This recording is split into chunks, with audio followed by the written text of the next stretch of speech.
இன்றைக்கி நம்ம என்ன ரெசிபி பார்க்க போகிறோம்னா பெப்பர் சிக்கன் கிரேவி எப்படி செய்கிறது அப்படிங்கிறது தான் பார்க்க போகிறோம். பேனில் எண்ணெய் ஊற்றி அன்னாசிப்பூ, ஏலக்காய், கிராம்பு, பிரியாணி இலை எல்லாத்தையும் போட்டுக்கோங்க. அதுக்கப்புறம் பெரிய வெங்காயம் கட் பண்ணி வச்சுருக்க பெரிய வெங்காயம் 2, அப்புறம் இஞ்சி பூண்டு விழுது, இது நல்லா போட்டு நல்லா வதக்கிக்கோங்க. பச்சை வாசனை போகிற வரைக்கும் நல்லா வதக்கிக்கோங்க. அப்புறம் நம்ம கட் பண்ணி வச்சுருக்கிற 2 தக்காளி அதையும் சேர்த்து போட்டு நல்லா வதக்கிக்கோங்க. உப்பு போட்டுக்கோங்க. இப்போ நம்ம வச்சுருக்கிற சிக்கன் 1/2 கிலோ இருக்குது, அதையும் போட்டு நல்லா வதக்கிக்கோங்க.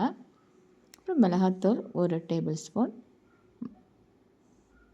மல்லித்தூள் 1/4 table spoon, garam masala 1/4 table spoon, சோம்புத்தூள் ஒரு 1/2 டேபிள் ஸ்பூன், சீரகத்தூள் ஒரு 1/2 டேபிள் ஸ்பூன், அப்புறம் மிளகுத்தூள் வந்து ஒரு டேபிள் ஸ்பூன் போட்டுக்கோங்க. இது எல்லாத்தையும் போட்டு நல்லா வதக்கணும்.